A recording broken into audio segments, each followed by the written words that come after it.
All right, guys, we're here for another episode of Martial Praxis. I'm really excited to be joined here by one of the most influential people in my journey, Adria. She's an awesome yoga teacher, massage therapist, energetic healer, and brought her on today to talk about healing in general. I think this is a topic that a lot of martial artists and just everyday people can benefit from. So thank you so much for doing this. It's great to have you.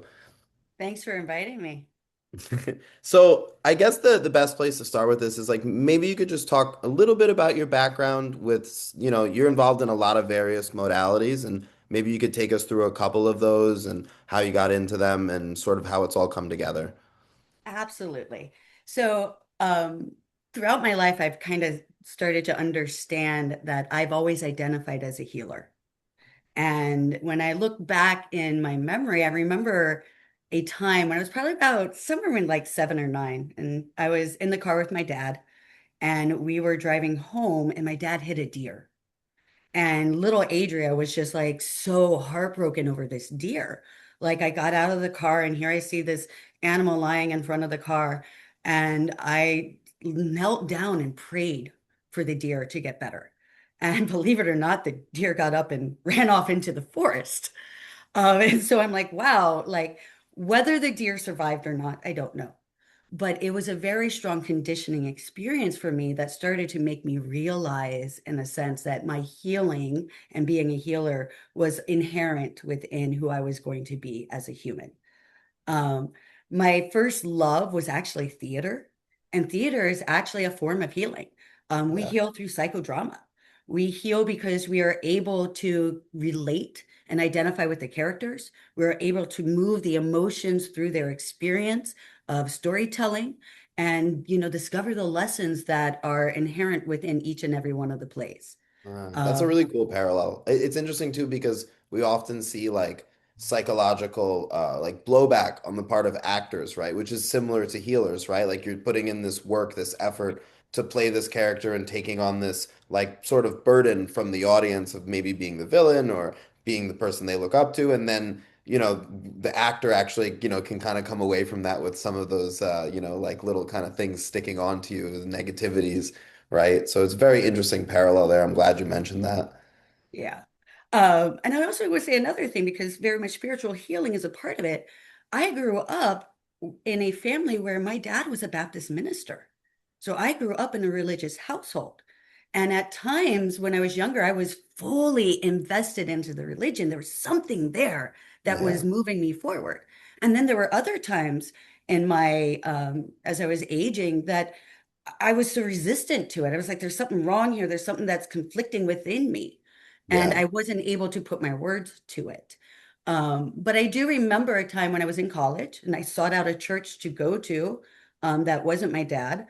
And I went there, but the same sort of conflict, that sort of like this distance within me kind of arose, and it forced me to start to look at what I was getting from each sermon and going into church with. And I just realized I'm like, there's some things here that I don't really agree with. They don't align with me and what I truly believe. And I was able to step away from the church in a way and then open myself up to study and try to understand this sort of spiritual nature on a more universal aspect.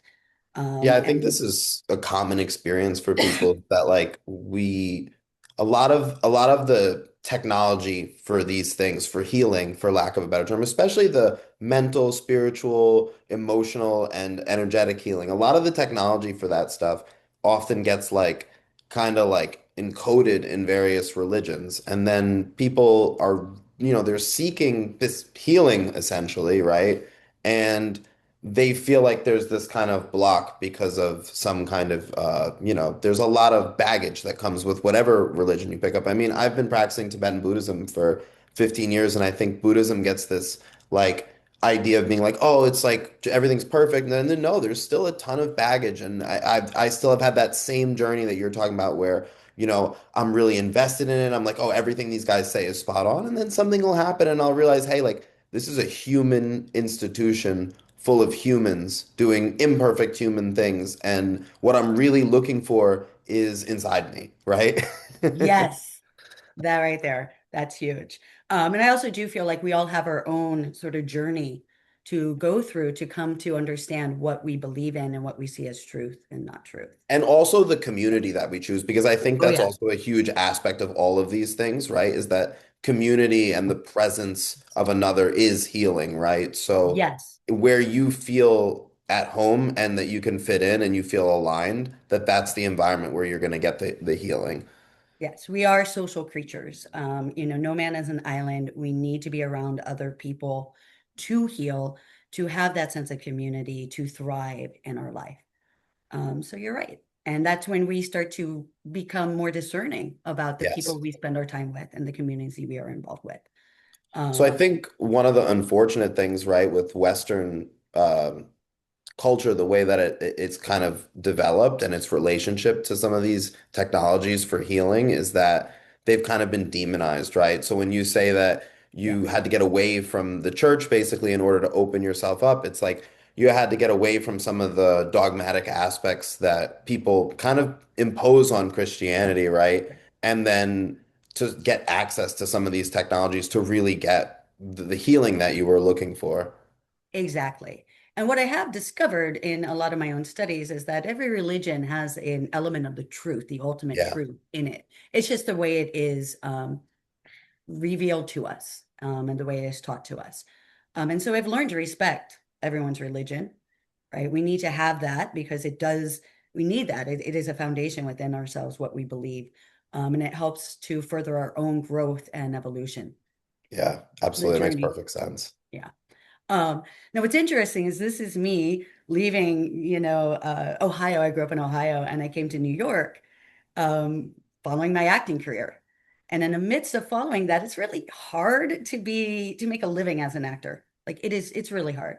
Trust And me, I'm a so, martial artist, right? So I'm in like it's almost worse because like actors, at least you can make it.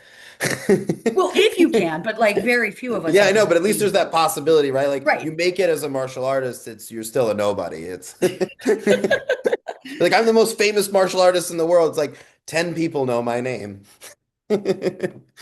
But is it, or is it the people who you've actually been able to influence and Yeah. make a difference in their life that's more important? And it's also the what you get from the people that you really care about and admire counts much more than, I could have a million fans if they're idiots. It doesn't mean anything to me. But to have people who are intelligent and care about the same things I do and share the same values, and for them to appreciate my work is a much, it's much It's more more rewarding. rewarding. Yeah, it's more rewarding. So, I found myself in New York, trying to be an actor, not really happy with some of the stuff that was going on in my life. And this is when massage school came in. And I found myself enrolling at the Swedish Institute to study massage. The inner calling pulled me out to seek this. At the same time that I enrolled in school, I started practicing yoga. There Mm. was a Bikram yoga studio a few buildings down from the Swedish Institute, and I took my first class. And the, I don't know, the feeling I got after that class was just so amazing of a transformation within myself, the way I felt coming in and as a feeling coming out of it, that I Yeah. knew somewhere in my life I was going to unite yoga and massage, It's pretty right? cool too, just like from my perspective, right? Because you, being my teacher and describing that experience, right? Of like, oh, like my first yoga class, I went in and I came out, I felt so different. And then I'm like, that's exactly what happened to me when I took my first yoga class with you, right? So, I mean, we always, in martial arts, we always go on and on about lineage, but I just feel like this is like a really like clear, beautiful example of like what like that can be, where it's like you have this thing that's actually alive that gets passed down. You had this experience and you were able to through lots of training and lots of teaching, right? Like encapsulate that and be able to hand it down to the next generation of students, which is something really special. It becomes about creating the experience, Yeah. right? Like Which experience goes becomes one back of to the the strongest acting, teachers. right? Huh? It Yeah, goes back to the acting. exactly. Exactly. Uh, Now, in the manner of being in massage school, one of my first anatomy teachers was sitting there one day in class and he's like, everything's energy. And he takes his hand and he knocks on the desk and he's like, this is energy. And Adria back then is like, I don't know what you're talking about. That's wood. Yeah. The wood, I don't understand this energetic aspect of everything. He's like, but everything is energy. I'm like, this is energy. I'm like, it's wood. Right. And so there became this first idea of understanding or wanting to understand the energetics of everything that is underneath reality. All right. And so he became my first Reiki teacher. Mm. And so all of a sudden, I've just shifted my view and started to study massage, yoga, and energetic healing all at the same time, as well as being a part of an esoteric group that was looking into studying the sort of ancient mystery traditions that were also talking about the nature of the universe and the difference between that and reality, understanding the energetics, the elements that are the building blocks, right? Looking to astrology and tarot and looking to the different religions that have come down to start to understand the similarities within everything. And I think one of the advantages of those traditions too is that it gives a model that you can encapsulate a lot of the other stuff you're doing in, right? Like so the yoga, Reiki, all of these things actually fit quite that you can map those through when you start to work with these like Western mystery traditions, basically.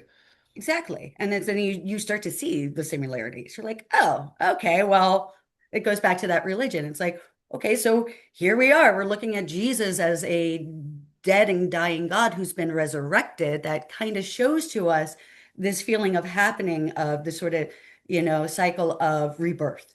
Yeah, these are We all all go through that. patterns of energy, Yes. right? And if we can Yes. learn to identify the patterns of energy that are present in the religious ceremony that we're in the, in whatever it is that we're doing, right? The period of the world that we're in, the particular issue that we're having, right? If we can learn to recognize those patterns of energy, then we can sort of like make adjustments and change them. And this is actually very similar, and they always draw this comparison in martial arts, like, oh, if you learn how to fight, then you also will know healing, right? Or if you know healing, you also actually know fighting. And the idea is that it's all just patterns of energy.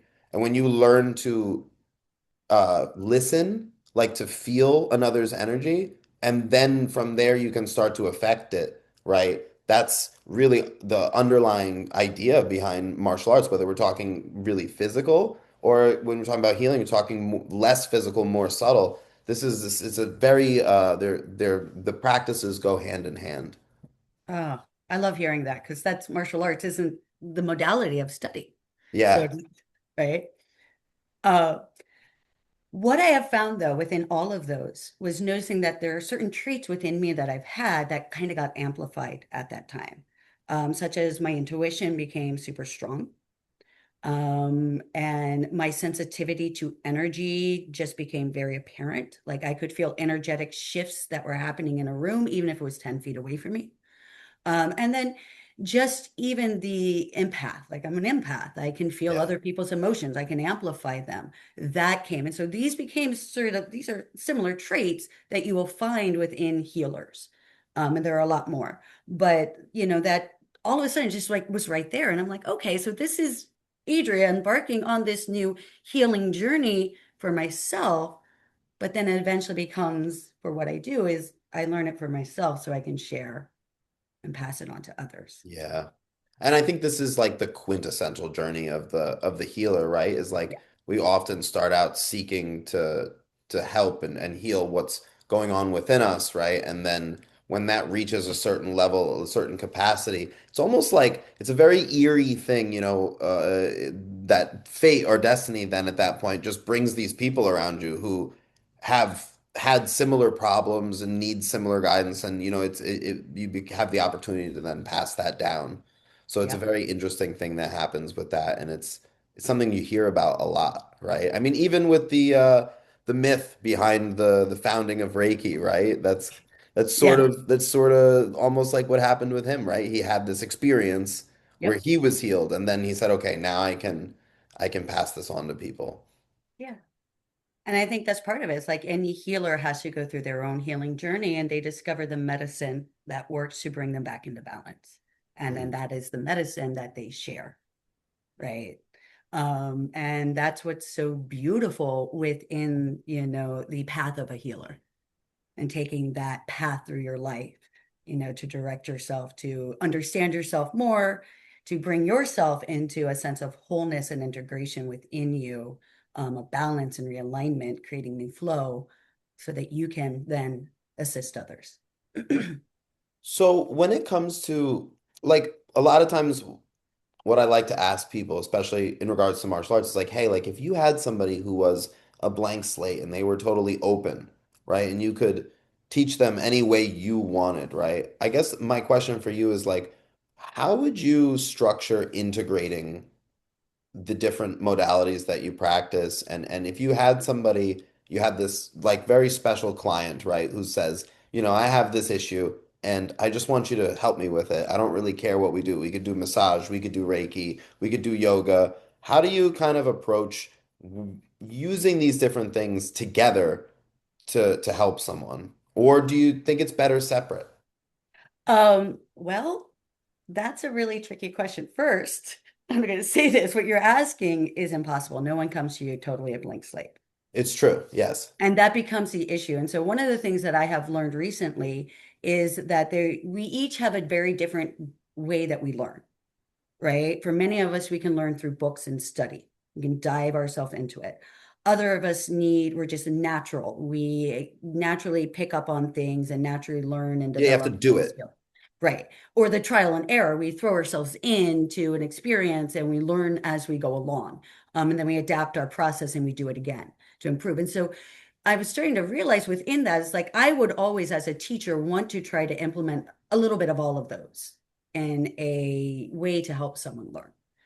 But it's like which modality to start with is it's tricky because each and every one of these modalities is a way into yourself, right? And it's a doorway in. And sometimes it depends on where are we feeling the most pain, the most discomfort, the most out of alignment feeling, so that we know where to start to address it, right? Mm, mm. Pain, discomfort, those feelings, they're signals to us. They're a message that something is out of alignment and needs to be adjusted, That right? makes sense. And when we look at energy, especially energetic healing, we know that the health comes when the energy can flow, Yeah. right? That we need flow and movement. Start to think about this, right? If you were given a choice to step and hang out in a swamp or in Yeah. a roaring brook, where would you go? Would you really Yeah. want to put yourself into the swampy waters of what happens when things are blocked, Yeah. I right? can't remember which card it is, right? But there's that one tarot card. I think it's swords. It's some number of swords that's really not great, and it's all that stagnation, No, right? it's a cup. It's the cups. Yes. Yes, that's what that makes more sense. This one is like Yeah. 7 or 8 of cups, one of those. It's one of those. Yeah, it's Yeah. some number of cups and you don't want it. Yeah. But it's that same thing. And so you need, in energetic healing, we want the flow of the energy to move through us, right? We also need an ease to that flow. Yeah. And that is where realignment comes in, or alignment, Mm. right?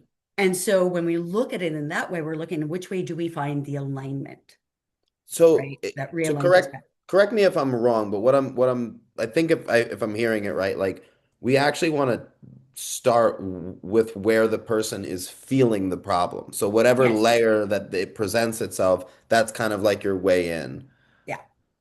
So if you were to come to me and you're like, wow, I'm noticing a restriction in the way that I move my shoulder, right? And this essence, then I would sit there and go, okay, well, let's start with massage, Yeah. right? Because Yep. massage is going to help to address an issue, the tension that has turned into the knot, that is the adhesion of the muscles that is restricting your proper movement and flow, Yeah. right? The ease of movement and flow. But let's see, I can't just like, this is the whole thing. It's like none of these different aspects of ourself are separate, Yeah. right? And that's Yeah. really what we come into. It's like we have all these different modalities, right? And these different ways to approach healing because we're looking through a very specific lens at what we're calling energy, right? Mm. So if there is no separation between the energy, we just start to understand that really what we sense and feel is the concentration of energy, Mm. right? And the different levels of concentration and how Yeah. that and those patterns, then we can start to see how we're starting to address in the way in. right? Yeah. So we get the most densest concentration of energy. That's what we can touch and feel, right? That's the tactile experience, right? For us, it's the body. That's the muscles, the bones, right? That we work on through those sort of soft tissue, right? Therapies Yeah. or chiropractic, right? If we look a little subtler, we start to get into the thought patterns, into the emotional patterns and behavioral patterns, right? And we look to more like psychotherapy or cognitive behavioral therapy or EDMR or any of these internal family systems to start to work and say, okay, well, what's going on a more subtle level? Yet Yeah. even sort of less dense, more spacious, we look towards that spiritual, Mm. right? And that aspect. And so we're kind of identifying, it's like, oh, well, what lens am I looking at? Because Yeah. it's And all, then the interesting thing here too, and this fits in very, very closely with what another guest, Damo Mitchell, was saying about the energy, which is that, and the energy is sort of like a medium that can move between the layers, right? Like there is some type of intermediary thing that is both affected by movement on of the physical body, it's affected by emotion. It has this very interesting quality that it goes between these layers. yes. But in a sense, know that the layers are something that we have given it for our mind to help us understand this, It's like a right? vantage point of our like ego, right? Like we have a limited perspective. We're looking at things from a place. So when we look from that place, we have to choose kind of what we're looking at, right? If we take a certain Right, slice, it's physical, a different right, slice, it's, emotional, a different slice is spiritual. yes, One right. thing, oh, go Yeah. ahead, please. No, no. So one thing that I've been working with a little bit recently, more than I have, it's something that's kind of come back up for me, and I think it's really important, and is the idea that we could have a physical issue, right? But some of the underlying factors come from other layers. So one thing I was talking to somebody just maybe a couple days ago, and his back was hurting, and I said, like lay on this ball, like we got to decompress it, because with spine issues, the underlying physical thing is space, right? Like we Yeah. need to introduce space.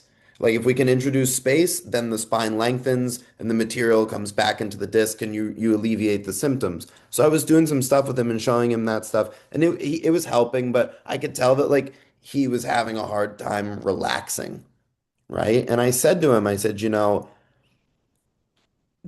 a lot of times some of this stuff is like a sympathetic parasympathetic tone thing that if you get really tense and you're like a ball of stress, right, that your spine is going to lock up and you kind of like can't get it to loosen up. And a lot of times, specifically with the lower back, there's an issue that we're not feeling so supported, that we feel like we're the rock and everybody else is emotional and turbulent around us, and that we are not afforded the ability to have those feelings because we're not being supported in that way. That when we need to rest and recover our back, that we're not afforded the opportunity to do so because of what's going on in our life, and that this pattern of energy is very common with lower back pain. And you can always tell when you say something like this if you've hit the nail on the head, because they're like, Yeah, that's right. exactly what I'm feeling. And it's like, yeah, like, so if you look for systems of support outside what's going on, right? Like talk to a therapist, talk to a friend who's not related to it, you can start to offload some of that underlying issue and the back pain will get easier, right? Yeah. So this type of thing, people think of it as being kind of like very spooky, right? But I've found that it's absolutely central to healing some of these issues, that if you can understand the function of the body part in the mind, like how we talk about that part, like like did you feel it in your gut, or Mm. do you have a stiff upper lip, or all of these things, right? Can you shoulder it, right? These types of ways that the body parts get brought into language, it broke my heart, right? We can start to understand Yeah. the emotions and cycles and patterns of energy around particular issues with these body parts or organs. Absolutely. I want to go back first. We Yeah. brought up the nervous system. All right. So Hmm. this is one of the things I have realized is imperative for healing to happen. All right. We need to be in a parasympathetic state Yeah. in order for healing, digestion, repair to happen in our body. The issue is we have so many stresses coming to us right now from the outside world, from our like just like our work, the uncertainty of what's going on, No, we're the inundated with ability. triggers, right? So like Exactly. if And you so, don't find a way to turn all the notifications yes, off and give yourself some yes, alone time, you're just gonna trigger, trigger, trigger, trigger, trigger. You're gonna be right. stressed all the time. And you're going to live in that constant state of nervous system dysregulation. And the sympathetic nervous system is going to take over. And you're absolutely right in the sense that we have to find the ability to relax. That's the first and foremost. We need to feel safe. We need to feel safe in our body and safe in our environment in order for healing to happen. All right. And so, and that's important because now we have to understand where our stress triggers are and we Yeah. have to readdress those. So yes, the idea now to go back, you are right, because there is no separation between the mind and body, right? There is no differentiation between these layers, right? And the body, right? So the body and mind are in constant communication with each other, and the body is constantly expressing, right, what is going on in the mental, emotional layers, right? So where our thought patterns are going, right, are being expressed in the body, where our emotions, right, are leading or not being felt, are being repressed in the body, Yes. Like right? I would say it as attitude is the mental thing and posture is the physical thing. And we talk about them as different, but it's really just like yin and yang. Like it's Exactly. the same thing. Posture, Right. attitude, same thing. That's Right. why posture communicates attitude. If I did the whole podcast like this, it would Dave, are be you mad weird. at me? Yeah. Right. Exactly.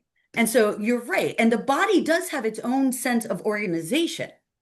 So you're right. When we look at a sense like what is the function of this part of our body, when we're having an issue that correlates in a different layer, like the mental, emotional layer and spiritual, right? That is the same as that function. It gets stored in that part of the body. Yeah. All And right. there's And so, places like that. I think there's places where that's like especially true, and yes, I think it kind of has to do with like there's something about torso versus periphery, right? So like people yeah, tend to store emotional pain and tension in their shoulders, in their neck, in their lower back, in their tailbone, in their upper back, under their shoulder blade, right? Like it tends to kind of be along there. The shoulder, elbow, wrist injuries tend to have, in my experience, slightly less correlation with emotional and physical stuff. right. They're more action based.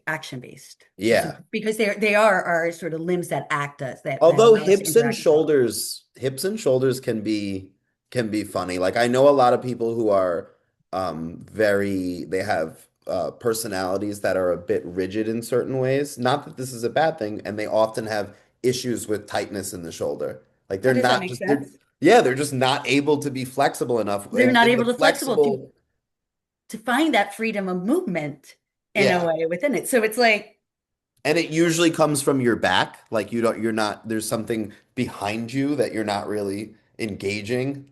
or there's something you're not seeing, Yeah. right? In a way, yeah. And so you're absolutely right in this, and there is this correlation. Now, what is interesting for this, and I'm going to go into a little bit of like how this kind of all impacts us, Yeah. right? The way it goes, right? So we're looking at whatever's fixating. We're fixating on a past object. We're having a blockage. There's something we're unable to see, right? And that becomes the idea of what healing is how do I remove that blockage so I can create the flow, Yeah. right? How do I realign myself so I can amplify the flow and feel that sense of health, right? One of my favorite definitions of healing is releasing the fixations of the past and opening to the gifts of the present, Mhm. right? And we all know that the present moment is really the only thing we have, right? Yeah. There is like the past is over and done, and the future hasn't yet happened. All of our power lies here in the present. And that's big in any spiritual tradition that you find, right? Yeah. Now, what is happening too within our body? And so, how do we start to understand certain things? So, I'm going to go to psychoneuroimmunology, which is looking at the way that the body and the immune system sort of Yeah. like interact with each other. Yeah, And it says absolutely. that our body is responding to how we interpret our experiences in life, right? And so, this interpretation of what has happened to us becomes a story, right? And it's us becoming attached to a certain experience and saying, well, we're either attached because this experience allowed us to evolve or allowed us to devolve, or we felt like we were a victim or we were the perpetrator, right? Whatever it is, we attach ourselves to that, And right? that's And like then that, mental fixation, right? yes, And that's like becomes an part of almost like this a mental fixing. neurosis. It becomes something we identify with. And I want you to sit Yeah. there and think that the identity that you are is this wholeness of you. Now, this sort of becomes, in a way, this software program that's running constantly in the background as we are perceiving reality, right? And it is going to influence our choices we make. It's going to influence the intention behind what we do and how we do it. And sometimes it will keep us stuck in certain patterns, right? Which is because it influences our perception filter of reality. Mm. And it's these patterns, right, that we need to address in a way for real healing to come. And these patterns, once addressed, free us to be our most authentic self. And if not addressed, right, they compound layer Exactly. by layer and lead to disease, right? So it'll vibrate in the spiritual layer like Yes, very deep, and then it goes and gets into your emotional layer, and now all of a sudden you're like, oh, I'm a little angry, and then all of a sudden, you have a cramp, right? And it's like, oh, now it's hit the physical layer. I can't move. My back is locked up, right? right. And it does, it layers itself down. And just as you mentioned, like a disease is really an energetic healing, a dis-ease in the Yeah. flow of the energy, right? And so we just need to create that flow.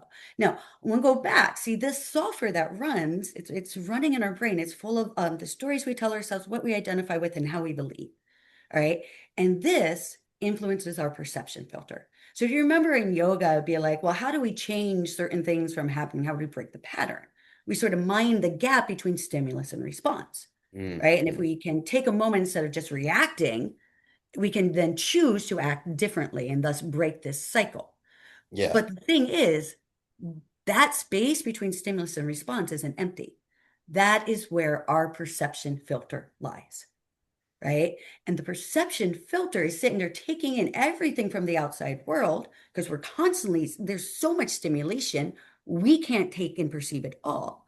And it is allowing us in a way to reinforce the patterns, the beliefs we have.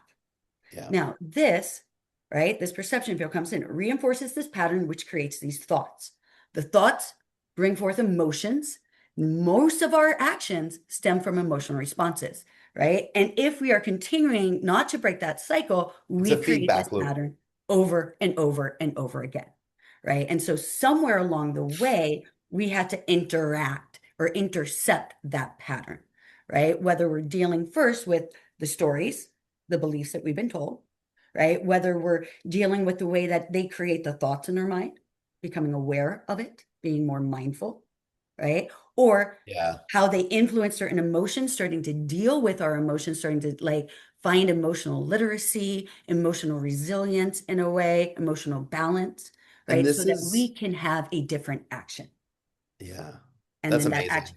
right? And so this is, I think, one of the things that I just recently Yeah. uncovered in my own studies and went, oh, okay, this makes sense. We got And to all of interrupt that these perception. like modalities, they serve to basically clean that space out. Yes, That's what you exactly. can do by doing things. Everything else is pure awareness, right? Like you sit there in pure awareness, you cultivate your pure awareness, right? There's no practice to that. There's nothing there, you know what I mean? It's beyond like what can be practiced.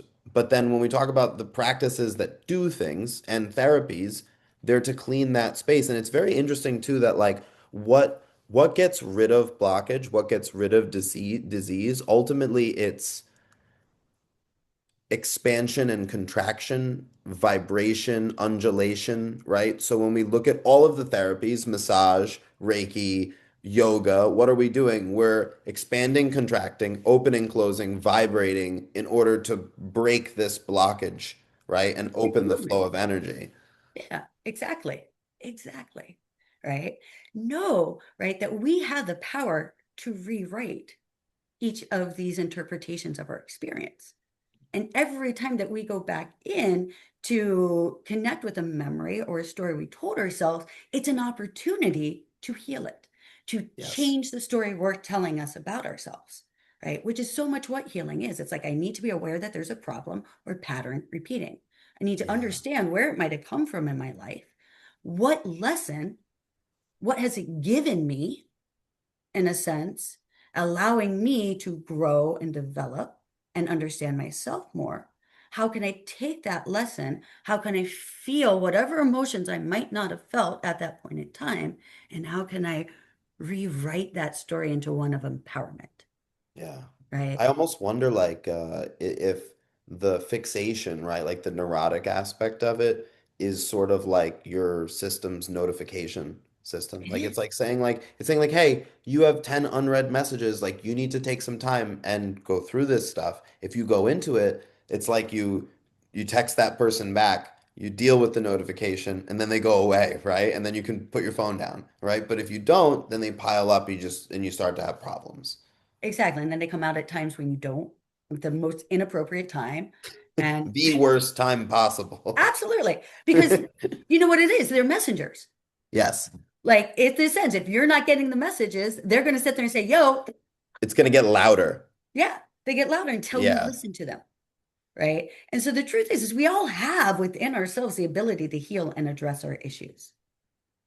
Right. It's just being like sometimes we feel lost. That's where these Yeah. modalities come in. They help guide us through that process in whichever way, shape, or form. I want to take a little bit of time too to go back to talk a little bit about the situation, the story with the deer, which I've actually heard before. I Yeah. remember hearing that in the beginning of a Reiki training once or twice. Yeah. Um, because there's something there about healing and presence that I want to talk about that I think is really important, and it also relates to energetic healing and my understanding, especially of Okay. Reiki as a system. Okay. Um, so, I think when we all think about our experience with disease or discomfort or pain, that just the presence of another person there who's who's holding that space for us is really, really powerful and important. I can't imagine a person who wouldn't want that when they were, unwell, right? So Right. I think that part of this stuff is also like humanitarian in the sense that even if that deer was gonna pop up on its own, which it's not that's not what my intuition tells me. Right. That's not the sense I get. But even if it was gonna jump up and run off on its own, the fact that you were there with it through those moments and holding that space transformed its experience, Yes. right? So I think that's part of there's this amazing, it's really powerful. It's more powerful than pharmaceuticals that get put on the shelf, of the placebo effect, we call it, right? But there's also this healing presence, right? Yes. So there's someone, it's basically the placebo effect plus transference. So it's more than just placebo, which is already powerful, right? So it's like just by being there and putting your hands on someone, you're present with them through what they're feeling, and this starts to transform how they feel. And then beyond that, I think there's another very basic level that this stuff works on, which is just that our nervous systems as mammals, as organisms, tend to sync up with each other. And Yes. as a trained healer, if you have the ability to drop that sympathetic state low, right? And then you put yourself in contact with somebody, you're going to allow them to drop into that healing place, right?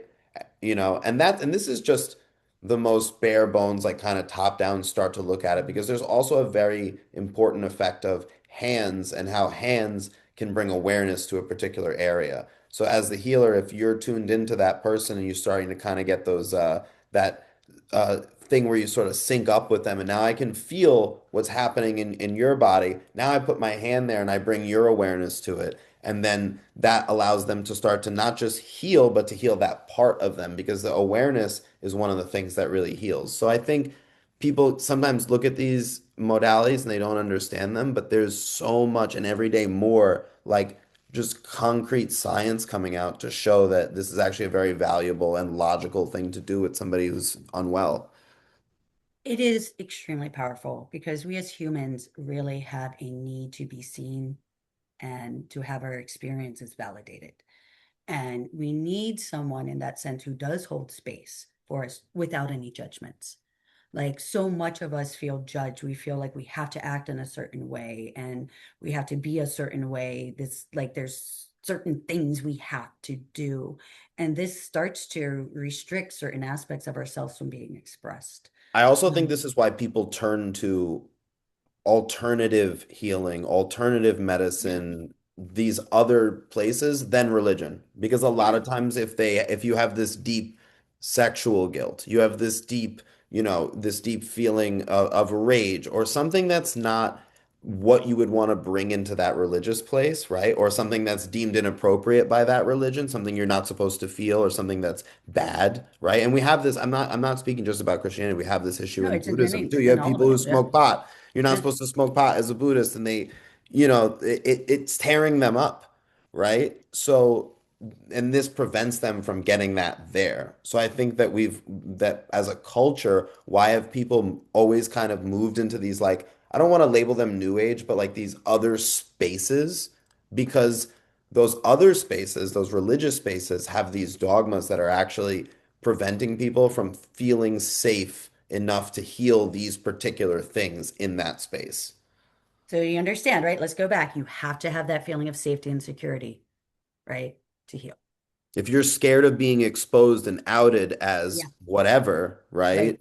You know, you're not going to bring that issue to that place, right? Or even scared of being judged, right? Like the confessional is a really good idea. It's like a really like decent practice, right? Like even as Buddhists, we have this stuff where we do it, it's not done with a person, it's done with a visualized Buddha, but you have these things to get things off of your chest. But the issue becomes when you feel like the other person is judging you, Yeah. right? Now it becomes almost like a form of self-punishment more than Exactly. than releasing. Right. And that turns us back onto ourselves. And now we criticize ourselves. Right. Yeah. And that's gets us stuck in this cycle that perpetuates these It same feeds patterns, back this into same, that loop you yep, talked about. that's exactly it. Exactly it. You're right. Healing presence is so very powerful. And in fact, that's really one of the skills that healers bring, the ability So, to just hold space without judging. uh, True s- acceptance. speaking directly to that, I want to ask you like like as somebody who wants to heal, right? Mhm. Which is also like as we talked about, that's also like the first steps to becoming a healer. Can you talk a little bit about like what the training looks like, what the practice looks like of both healing yourself and then also kind of developing that into an ability to work with others. I think the first bit is like it's finding that doorway in, right? That we first have to sit there and say, okay, there are parts of ourselves that have developed in our life, usually out of protection and need, that helped us through a very particular point in time. Yeah. And we need to come to terms with these different aspects of ourselves that have helped us survive. And so we Yeah. need to turn that awareness inwards and start to find, in a way, our own self-inquiry to understand like what was going on at the time and how we adapted for our own Yeah. survival. Eventually to also bring in more self-love. And instead of criticizing or judging this part of ourselves, start to integrate it back into the whole. That makes Um, perfect sense. right.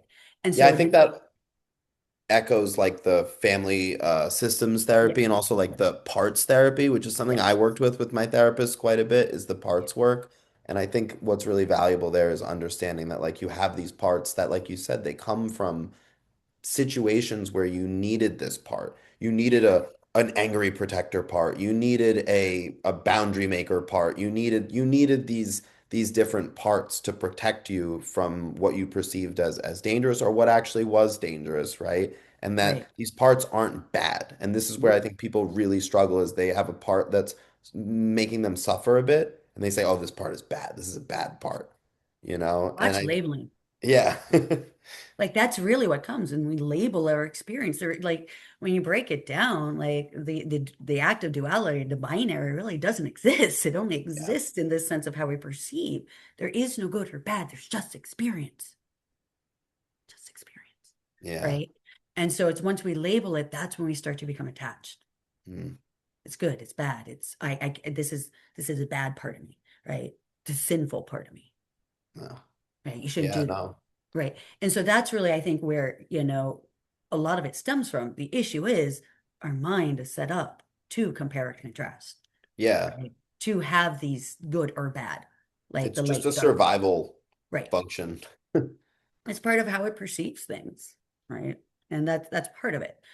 So I feel like first that it's awareness in, and then it's finding the right help, right? When you realize you don't know how to resolve a certain thing, right, Yeah. or to make peace with yourself, it's finding the right healer, the right modality to help you with that, because it Yeah. really is about self-acceptance I in even any way, think, shape, radical self-acceptance.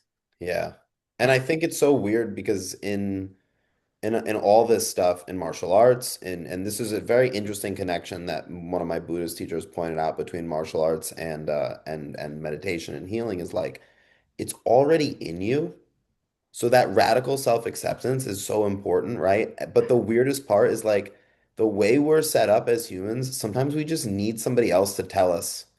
Like you just need somebody who you admire and believe in to say, "Hey, it's in you." Like Yeah. hey, like stop it. Like you're good. Wake up. You're good. Good. It's Wake up. okay. See Like this. It's not good. Right. yeah, and Yeah. but it's so it can be so powerful. Like I remember when I first met you guys and somebody did like a tarot reading or a Mm, rune reading. It was a rune mm. reading. And basically what it said was if you don't study with these people, that you will not go any further.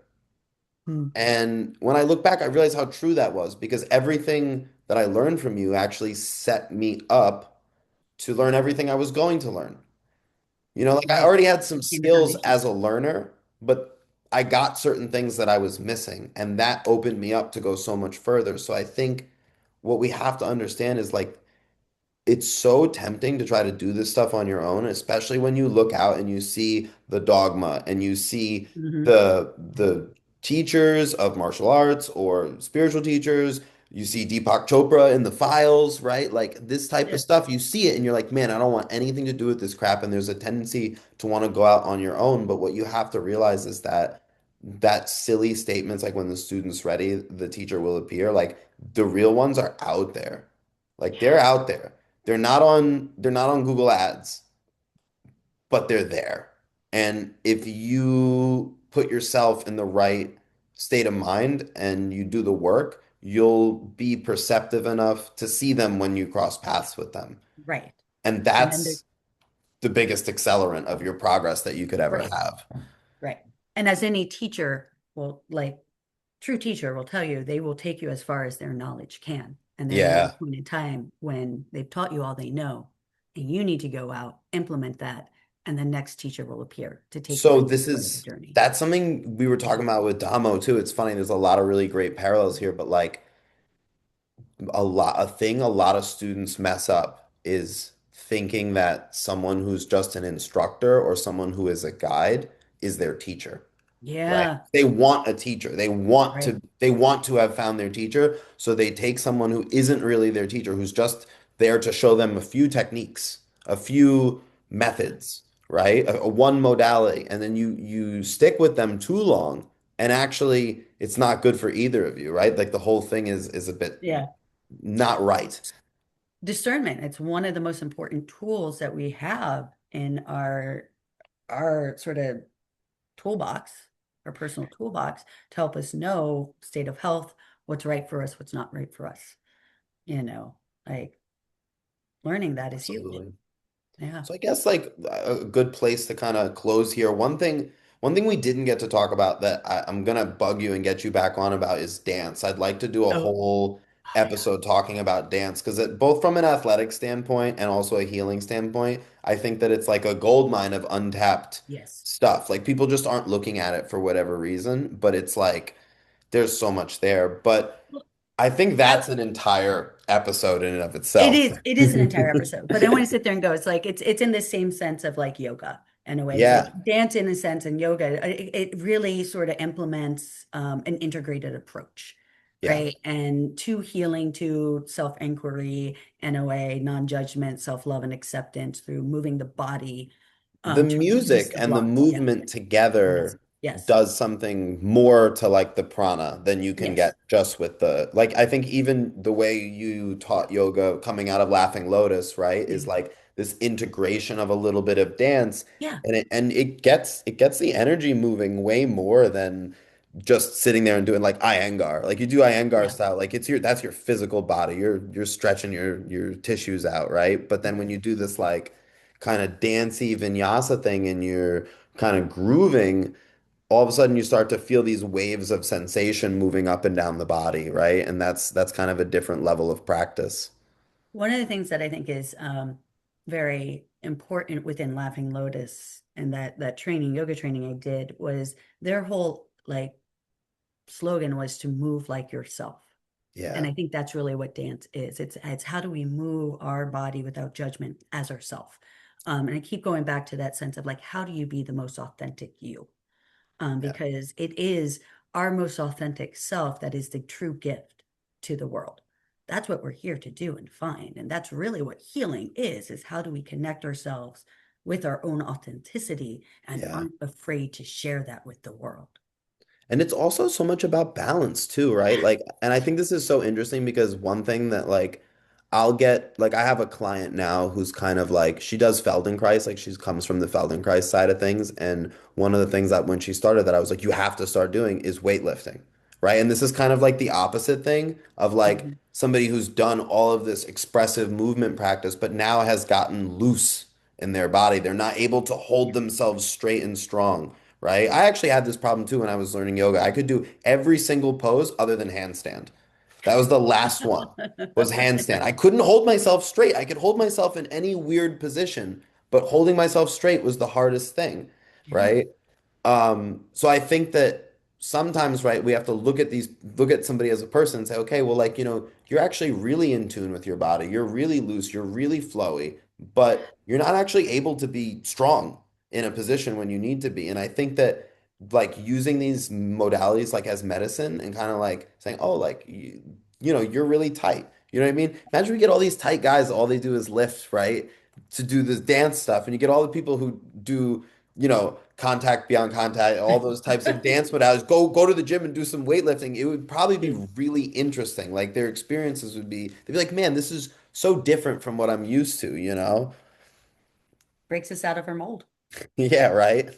It's good. And that's what I think we need to realize. Like we have such a wide range of capabilities within ourselves. Don't limit yourself. Yeah, Yeah. absolutely. So Yeah. last thing for you, I want to know, like, from your own perspective, both as somebody who's done a lot of healing, but also as a healer, right? Like, what are like some of the biggest pitfalls people get into? What are the things like you're like, man, like there's a booby trap there. Watch out for this.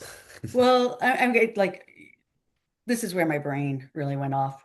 We sort of like gave me the chance to prepare for this. Um, First, I think really we come into healing not really knowing what healing actually is and Mhm. understanding that it is a process. Um, and it's really important that we see it as a process, that this is a step, it's an active step, right? And so many of us come looking for a quick fix instead of trying to address the underlying root of the problem. We come confusing healing versus a cure. Yeah. Where healing is an active process and a cure is like somebody else does something magically to us and it goes away, but they don't necessarily last because the same pattern is going to repeat itself, right? Yeah. Or we come to it having a time frame, an expectation when we're expecting results. And the truth is we all heal at our own time. And sometimes it takes way longer than you anticipate, and sometimes it's quicker, you know. Um, Yeah. I also feel there's this bit that this feeling as if one is broken. And that if we constantly focus, if we're focused on constant healing, it's going to keep us in this perpetual cycle of being broken. But Yeah. the thing is that we're not broken, right? We are whole. It's just we haven't integrated all of these aspects of We're ourselves. like burdened at most. Yeah, Definitely not broken. right. Yeah. Or you it's the idea still too, like going back to the parts, it's like we don't understand that certain aspects of what we are trying to heal were put in place to protect us. Yes. Yes. That is so That is huge. huge. People miss that all the time. Like I'm like they're like they say, "Oh, I have this thing, it won't go away, it won't go away, it won't go away." I'm like, maybe the setup of the situation, maybe the ecology of the situation is such that if that thing were to go away, that there would be catastrophic problems. And then they go, "Yeah, Right. yeah, like I wouldn't be able to function." It's like this is why This is why, we can't do this now. We have right? And to. so until we can sit there and realize we are in a different place, right? We like what this part gave to us, like allowed us to develop is here, that we don't actually need it. We can Yeah. transform it, And right? actually, sometimes the urge to dive into those things is actually like a death impulse on the part of the person, right? Like Yeah. they feel guilty and they kind of want to annihilate themselves in their trauma. So they're looking to have it dredged when in reality the system, the nervous system isn't prepared for that. Like the No, groundwork hasn't been laid. right. And so you can't just dredge it. Like I said, it's you have to integrate it in. You It's have to weird. take It's it almost like kind of like a suicide by cop type thing, but like kind of like, you're engaging this healer, but it's actually kind of a bit of a toxic process. You have to like in. really watch. I think that's something for healers they need to be aware of is that there's a lot of people who want healing and do need healing, but will engage and look for it in the wrong way. Yes, that's true. And so then you become, how do you redirect them back and give them a clearer version? Yeah, a lot of it's like education, right? Like you have to basically sit the person down and educate them about the thing without, and try to get through them and help them understand like, hey, we're gonna do this, but the way what you're gonna get and what you're asking for has to be appropriate, or else this isn't gonna work. Exactly. And when you do think about this too, a lot of times we don't realize how having a sort of illness or a disease or a certain, like whatever ailment, what it's giving to us. Like Yes, it can provide us something, it's like, this is a you big know, thing, especially in these times, right? Is oh yeah, victimhood as a means to power, right? It's a very right. odd dynamic, but it's huge. It's so It's important huge, these days. right? It's like sometimes we need someone to be there to take care of us in a sense, and we don't realize that, this issue is providing that. And if we get rid of that issue, then we've lost that. And so we have to have Yeah. other things in place Like to it could be prevent. feeding a underlying psychological need for like control, right? Like this Right, person wants control over this other person. The illness gives them control. So why would they ever get rid of the illness? It's serving right. you. Well, I'll even go back to the common cold. It's like 9 times out of 10, we get sick because we're run down and we need time to rest. It's really just when men want a break that we have colds. Is that what it is? Yeah, yeah, yeah. We need a break. We Same just get thing. You just need a catch a break. cold. You need a break. And so your body says, okay, here, bite off this little bug. And you're like, "Ah, well, guess what? You got your break. You got Yeah. your rest. You went through a little unpleasant bit, but it's there for you. I think that's one. I also feel like we don't realize the importance of the emotional aspect of healing, or we think we can bypass certain emotions to heal, and we Yeah. can't, right? And so we need to feel our emotions. We need to eventually understand what they're trying to tell us. We need to learn the sort of literacy of it, and then release them. And so Yeah. once we find either like emotions want to be released, they don't really want to be stuck within us. Yeah, I Feel think permission to be emotional is huge, and it it's is. something that, there's obviously contexts like we want to know if we're in a safe space or not, but then beyond that, like when we are safe, I think that people have gotten into something where, they don't want to be emotional, and what that leads to is basically a denial of what you are. It's like we have Exactly. feelings, we have to kind of embrace them, even if you don't love them. I mean, I'm a very emotional person. I get out of sorts all the time and I don't love it. Like, so I understand having to accept this thing about myself that I don't love, Right. but the alternative of not accepting it would lead me to be so much more explosive and so much more emotional. The alternative is so much worse that it's kind of an easy choice. Right. Absolutely. But not everybody sees that. Yeah, Right. absolutely. Um, Well, I also think one thing is we are afraid of change, yeah. or we think it's impossible to change, because really healing requires that we change something about either the manner we're seeing ourselves, viewing ourselves, what we're doing. right? It that we change the pattern, we change the way of thinking, something has to shift. Yeah, that makes perfect Um, sense. but the thing is that's a constant. Like that's the only thing we know is going to happen. Yeah, Right? Change. No, you can never recreate an experience, right? It's always going to be different because we're at a yeah, different place, right? That's that evolutionary process, right? That we go through. Yeah. And I also feel too, it's like the other limitation I see is we don't always see that interconnectedness between these different parts, these different mm, layers, the mind, the body, the emotions, the spirit, right? And once we do and we realize there are these different modalities that are the doorway in, then we start to seek the one that works for us at that moment. And then it yeah. might lead us to another one or another one. And that's fine. Like we need all of these pathways inside of us. Yeah, I feel like sometimes people have an issue and they try to hammer it on one layer and just are kind of like a little stuck. They're like, no, like I just have a knot. I need to massage it. And it keeps, I had a knot like that under my shoulder blade that was just like, it was just like life circumstances. Like I just needed to adjust my life circumstances. And I massaged it and I stretched it and I rubbed it and I heated it and stimmed it and did everything you could do to it. And it wouldn't go because it wasn't really like ultimately a physical problem. Like there was a physical result, but the source of the problem was somewhere else. And if I didn't address those issues in my life, I was just always going to get this knot under my shoulder blade. Exactly. Yeah, it makes so much Yeah. sense. Well, Yeah. thank you so much for doing this. We'll definitely have to come back and do another one. I want to get into both dance and also some of the art that you've done, the Yeah. mandala work and stuff. So we'll come back and do this again. Thank you so much. Thank you so much for having me, Jamie. Yeah, it was a blast. I feel like we should say namaste. That was I see the teacher in you.